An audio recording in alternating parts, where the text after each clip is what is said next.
નથી, બધાયને આવક જાવકનું હોય, આમાં કોઈ ગઈઢું માણસ હોય, નાનું છોકરું હોય, અમારે સ્કૂલે મૂકવા જવા હોય તો આ કેવી રીતે રહેવું અમારે?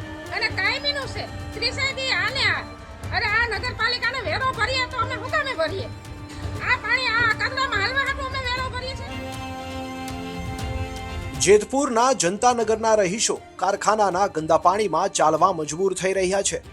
પોતાના ઘરની બહાર ભૂગર્ભ ગટરમાંથી ઉભરાયેલા ગંધાતા પાણી ફરી વળ્યા છે. સ્વચ્છતાની મોટી મોટી ગુલબાંગો પોકારતી જેતપુર નવાગઢ નગરપાલિકાની પોલ ખોલતા દ્રશ્યોએ સ્થાનિકોમાં ભારે રોષ જગાવ્યો છે. જુઓ જેતપુરથી રાહુલ વેગડાનો રિપોર્ટ. કલરવાળું પાણી આવે છે, અમે રોજ ઓલાને કહીએ નગરપાલિકા વાળાને કે ભાઈ તમે હમું કરો. જેસુખભાઈ કેટલી વાર કીધું છે તો અહીંથી આવે છે ખાલી હરિયા મારી અને એનું પાણી ચાલુ થઈ જાય એટલે વયા જાય છે.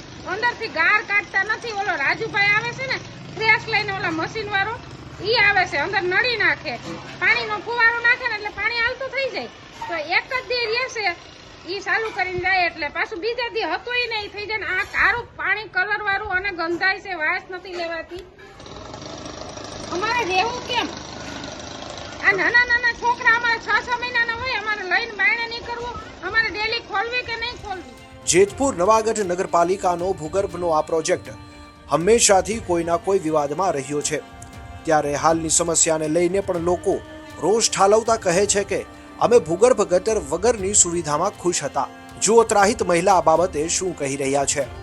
અમે અહીંયા રહી છે 30 વર્ષ થયા અને આવી જ પોઝિશન છે. આ ગટર થઈને તેદીનું તો આનાથી તો ગટર નહોતી ને તો અમારે સારું હતું.